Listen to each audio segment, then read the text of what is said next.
پہ اللہ ہے، وقوف قلبی میں صرف تیار رجوع اللہ رب العزت کی طرف ہو، یعنی بندہ چلتے پھرتے اٹھتے بیٹھتے کھاتے پیتے سوتے جاگتے ہر وقت دھیان اس کا اللہ رب العزت کی طرف ہو، کہ کسی بھی لمحے گناہوں کی ظلمت میرے دل میں نہ جائے۔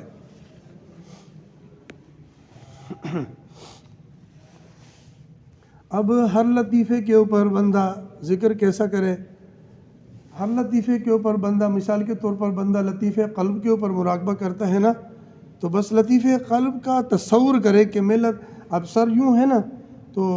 بس تصور کرے کہ میں نے دل کی طرف توجہ کی ہے، میں اپنے لطیفے قلب کے اوپر اللہ اللہ کر رہا ہوں، اور میرا لطیفے قلب جو ہے وہ دھڑک رہا ہے، اللہ اللہ کر رہا ہے، زبان سے کچھ نہیں کہنا ہوتا، خاموش بیٹھ کر دل کی آواز کو سننے کی کوشش کرنی ہے۔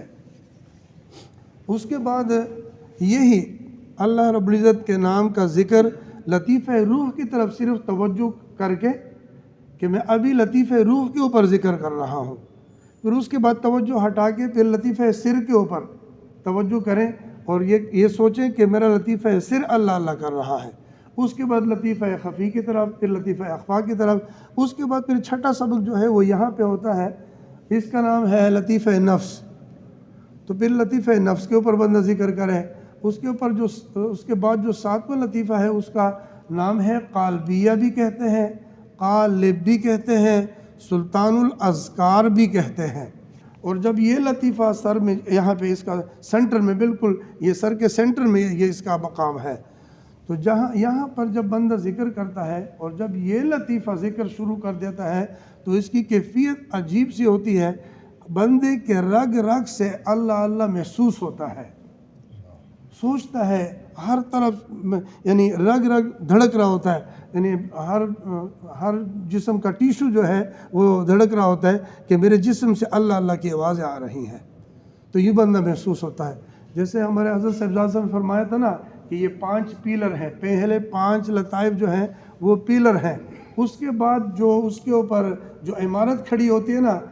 6 سے اور پھر 7ویں سے، پھر 8ویں سے، پھر 9ویں سبق سے جو ہے نا نفی اسبات یعنی تحلیل کا سبق شروع ہو جاتا ہے، جو حبس دم ہے،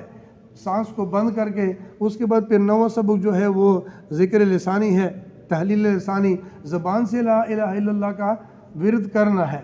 اس کے بعد پھر 10واں سبق جو ہے